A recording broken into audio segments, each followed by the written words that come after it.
Hello and welcome to this short training session on creative teaching. My name is Joe and I'm the new Year 4 teacher. I'll be exploring and sampling some creative teaching strategies through the use of story and storytelling in the core subject. So why use creativity in the classroom? Firstly, Ofsted found that outstanding schools put a higher priority on using creative approaches. Secondly, students gain skills which can be used in other areas of their learning. And finally, because creative approaches are not restricted to the arts, so they can greatly enhance the teaching and learning in the core subjects too.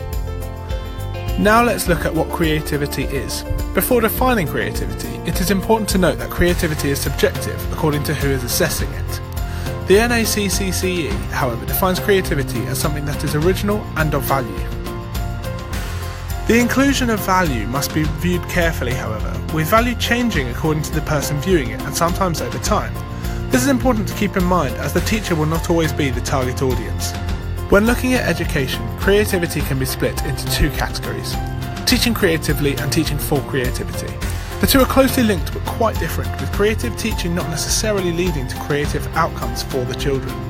This refers back to what was said previously, with the audience of these creative approaches typically now being the children.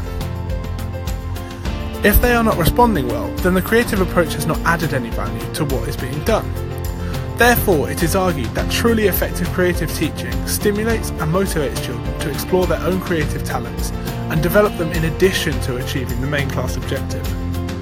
Creative teaching also stimulates creative thinking skills in the children, such as risk-taking, which is developed by trying new things out with the potential to get them wrong. Perseverance, which comes from a malleable intelligence mindset that is ready to see and change inadequacies. And finally, problem-solving skills, which are harboured by having new, different challenges that stretch thinking all the time. Fogarty suggests 10 models in which to integrate the curriculum. For this we will be looking at the webbed approach. This model encourages a single theme, in this case a certain book, to be used to teach a range of curriculum subjects. This thematic teaching through story allows learning to be given a context and also encourages the natural links between subjects to be used. For example, telling a story during English can bring about themes from a sensitive subject brought up in a PSHCE lesson and can be further explored. When planning this way, it is important to bear these warnings in mind, however. Weak links are frequently made between subjects, and there is sometimes an insufficient subject knowledge for both subjects. Finally, there is a lack of proper planning that sometimes goes into them, all of which often lead to a loss of teacher confidence and a decrease in quality of lesson. Storybooks are said to offer children an auditory virtual reality in which they can be swept away to the farthest deserts or the highest mountains. Let's put this into a classroom context. For example, my Year 4 class might use the Book of Holes. We will now explore how to put a story into the core subjects. During the teaching of English in Year 4, the story of Holes opens up many creative writing formats, such as letter writing home from prison, or persuasive writing through a courtroom hearing on why Stanley should or should not be in jail. These pieces of writing should be left open, however, for the children to explore their creative talents. In maths, the story opens up the use of outdoor learning, such as measuring out holes to dig as they do in the book, but this time using all shapes and sizes, and then using different measuring implements to measure them. We could then convert the measurements from metric to imperial and vice versa. Additionally, it is argued that despite the potential behavioural difficulties, outdoor learning provides a safe and open environment in which we can nurture children's creative capacities.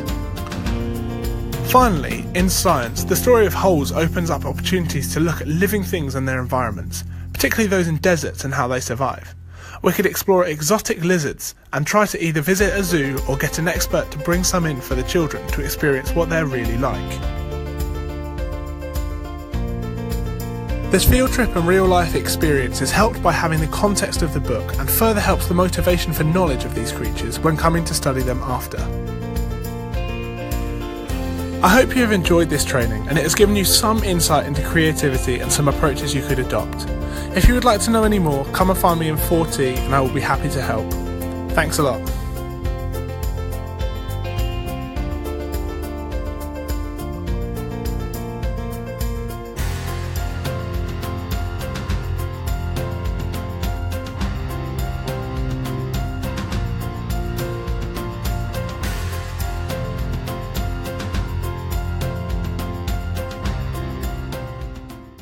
Created using Powtoon.